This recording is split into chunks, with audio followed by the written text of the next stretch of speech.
Mfana wami, awusondele la. Khona indaba ezinhle engizwayo ngawe. Ngizwa kuthiwa usuyasebenza. Ngizwa kuthiwa usuyasebenza.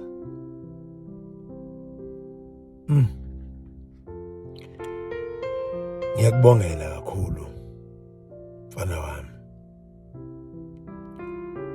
Uma isibusiso somsebenzi sefinyelele nakwesakhe isandla, ngikubongela ngoba akuzona zonke izandla ezikhangezile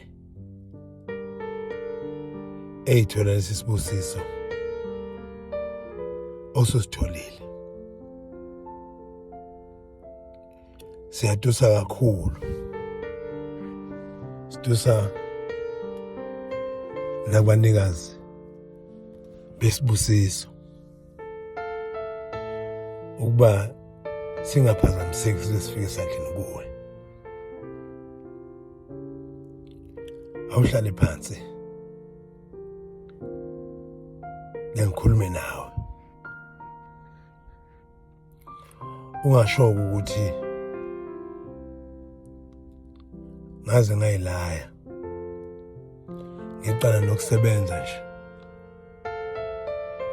Ubaba useyangifundekela, ungifundekela ngokusebenza kwami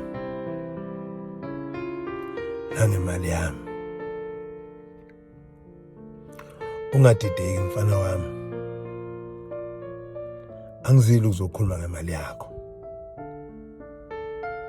angidinge imali yakho ngoba nami ngisakwazi ukuyifunza. Kodwa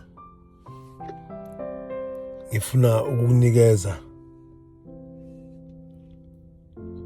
ubuchopho bokubhekana nesigaba ongena kuso. Okokuqala mfana wami, ayikho i-CV ongayenza wena efaneleyo ukuba wena ungaqashwa noma ukuba ungawuthola lo msebenzi osuwutholile. Noma ingayinhle kangakanani i-CV yakho nemiphumela yakho nesipiliyoni somsebenzi osuke wawenza uma usuke wawenza ngaphambili, konke lokho kwakha i-CV yephepha, kwakha i-CV yencwadi, kuhlanganisa kube isicelo somsebenzi. Kodwa ukhona, qinisekile dadewethu kababa, ukhona okufakela i-CV okuyiyona eyenze waqashwa. Ikhona i-CV oqashwe ngayo, hayi le oyifakile wena, noma hayi le oyisende nge-email. Mina ngikhuluma nge-CV engafakwanga uwe, ayigwazelwe, ayinagwinya, ayinaso isimokolo, ayimokolelwe, ifakiwe kodwa ifakwe ngemfihlakalo. Mfana wami, noma ngaba ukholwa luphi uhlobo lwenkolo, noma ngabe inkolo okholelwa kuyona ayikhulumi ngedlozi, kodwa lapho ukholelwa khona isivi yakhe iphume khona. Bonga, hamba uyobonga. Ungalenzi iphutha ukuba kuze kufike umhlomulo wakho wokuqala ungakazi ubonge. Angisho mina ukuthi hamba uthenga imbuzi, angisho ukuthi khipha imali, kodwa ngithi bonga. Umsebenzi uyabonga, into enhle iyabonga. Lo msebenzi akusiwona owakho, owabanikazi bawo laba bakunikile noma ungadeserve. Noma ungayitshela ukuthi wena ubuhlakani bakho, noma uyitshela ukuthi ukwazi kwakho, noma wokuconnection onabo, kodwa iqiniso limile futhi liyohlala limile naphakade. Lo msebenzi akusiwona owakho, owabanikazi bawo. Uphathisiwe, uthunyiwe, musuku uphamisa amahlombe ngento ngeyona yakho othunyiwe yona. Khumbula ukuthi othunyiwe kasoze abamkhulu kunalowo amthumileyo.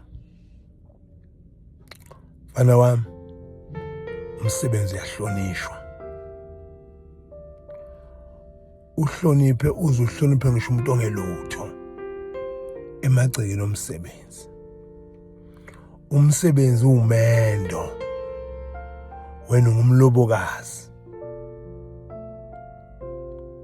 Umlobokazi uma efika uhamba emva kwezindlu, uhloma amehlo phansi, uthengisisa isikhathi, akwenza uyakwenzisisa, ugwema ukwenza amaphutha angenasidingo. Akangeni ey'xukwini ayifice emsebenzini noma emendweni. Uwe lo. Emsebenzini akusikho ekhakonyoko, akusikho kini la ubuza khona ukuthi kuphekweni, bakuphendule bethi hawu, phakelani umntana ndodakazi, phakelani umntana omntanami, phakelani umntanami. Emsebenzini akusikho kini. Umsebenzi awubhenywa, awugudu, kawupilonjwa, kawusinefu. Uphathwa ngesineke, ngesizotha nangenhlonipho. Umsebenzi ke lo.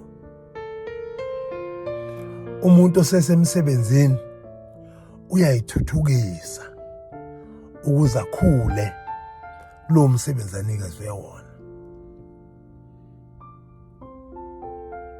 Uyabhekisisa, acwaninge, athole ulwazi oluzothuthukisa yena nalo msebenzi awenzayo ukuze aqhamuke namasu amasha, ukukhombisa ukuthi umshanelo omusha oshanelisisayo.